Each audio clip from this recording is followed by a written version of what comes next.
Hi mga tol, welcome to my YouTube channel, Tol Chard Vlog. At tayo magpalit ng tubig sa ating fish pan.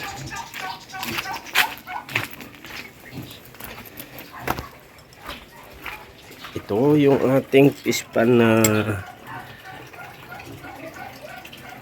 simple. Diyan sa kabila, nalinisan na kaninang umaga. At dito naman tanghali. Palitan natin ng tubig dahil matagal na ito tubig, mga 15 days na. So palitan natin, dyan lalabas yung tubig. Ito African Hito, nasa 1 month and 25 days. So makita nyo mamaya pag wala ng tubig. So magbawas tayo ng tubig, magpalit tayo. Yan.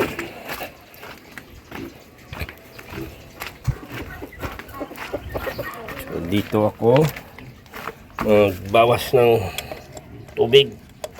Gali ko yung takip. Yan. Gali natin para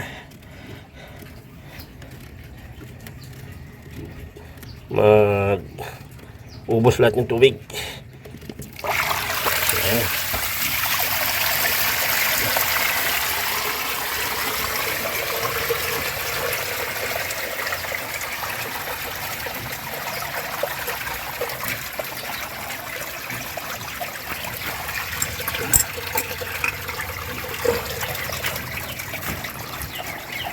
Ayan. Hintayin natin mamaya pag wala ng tubig. Makita nyo kung ano nakalaki, at makikita ko rin kung ano nakalaki yung ating African Hito or catfish.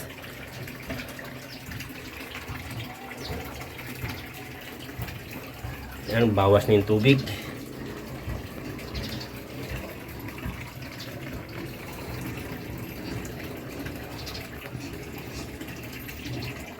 Unti-unti nang babawas ang ating tubig sa concrete pan. So ayan, nakikita nyo na yung level ng tubig. Ayan na yung ating mga pantat, gumagalaw-galaw na doon. Hintayin natin hanggang sa maubos yung tubig para makita natin kung gaano nakalaki yung ating pantat. So pag nagpalit tayo ng tubig, linisan natin ng kunti yung kanyang floor. Yung sa gilid okay lang, kahit ganyan-ganyan lang, ganyan-ganyan lang, huwag masyadong malinis.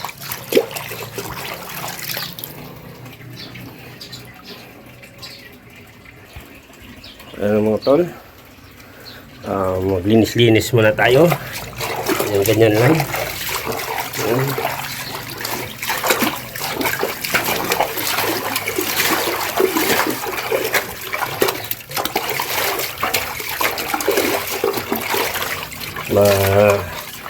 Madulas yung sa lalim.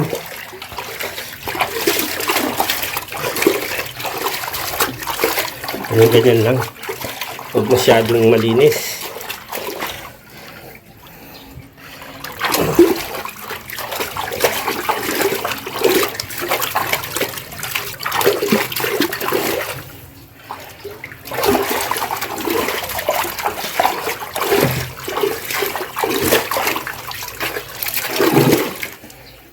So ito, ating nilinisan to.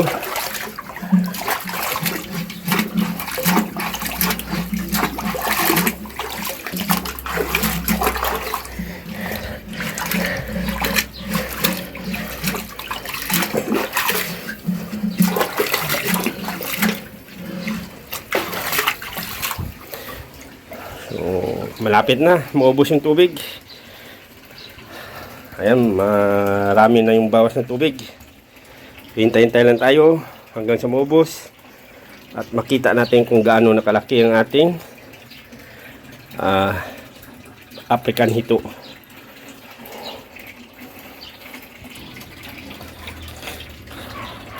Ayan, paunti-paunti na ang natitirang tubig. Kailangan na natin palitan kasi marumi na ang tubig. Pag magpalit po ako ng tubig, tinitingnan ko. Pag marumi na, pinapalitan ko. Hindi po araw-araw ako nagpapalit.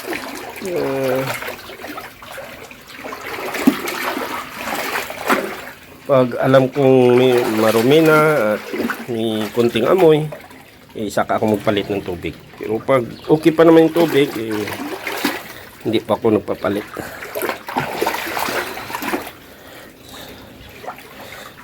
Diyan po yung lumalabas yung tubig. Dito, lumalabas dyan. Papunta dito sa ating labasan. Ayan, dyan.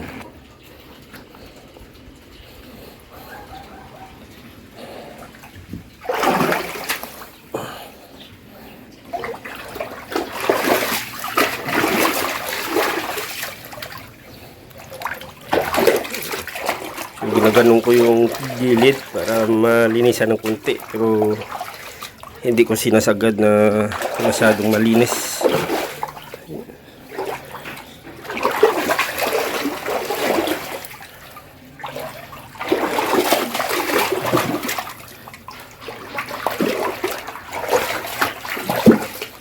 So hintay-hintay lang tayo ng kunti para makita na natin yung ating African hito kung gaano nakalaki. Ayan, malapit na. Paunti-paunti na lang natitirang tubig. Ayan. Natatanaw na natin, nakikita na natin kung gaano nakalaki ang ating African hito or catfish.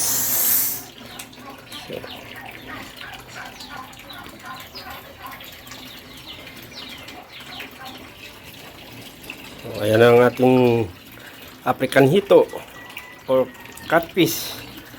Ayan, oh, malapit na maubos yung tubig. Makikita na natin kung gaano nakalaki yung ating African hito na catfish. 1 month and 25 days. So makikita na natin yan.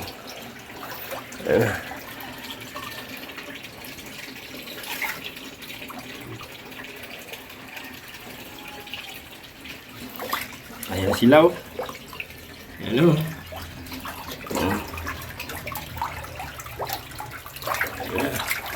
Lapit umubos yung tubig.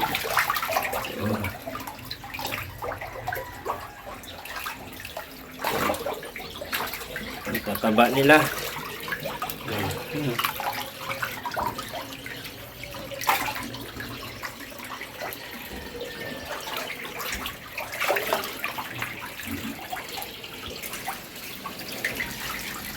Ito na sila, oh.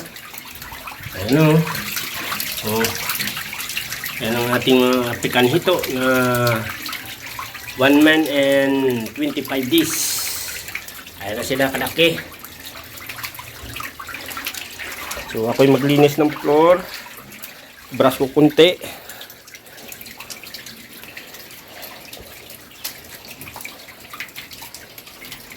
So ayan, ganyan na sila kalaki, oh. 1 month and 25 days.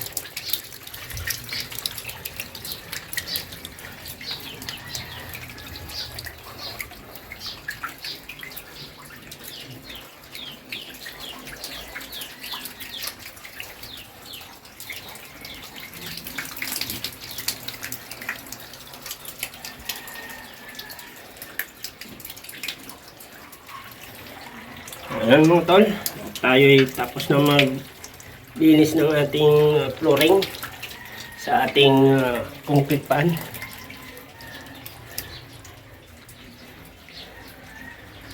Ayan yung ating African hito or catfish.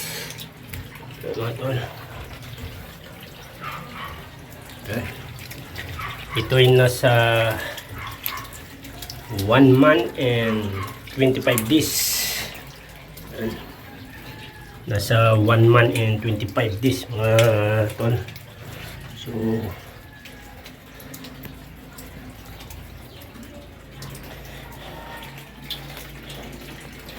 tayo'y magpapatubi na dahil tapos na tayong mag-cleaning sa ating concrete pan.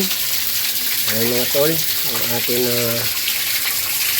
catfish sa pikanito. Ayan mga tol, tayo'y magsarana ng ating concrete pan.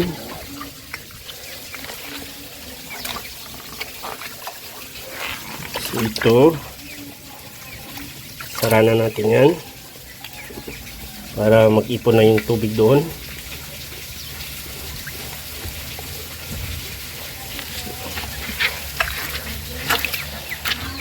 Balik tayo.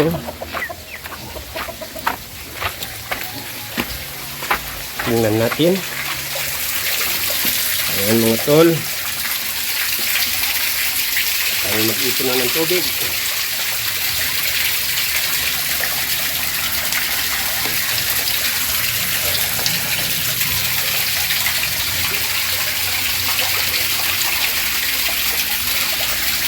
Itong ating African hito o catfish nasa 1 month and 25 days. So, wala pa siyang 2 buwan.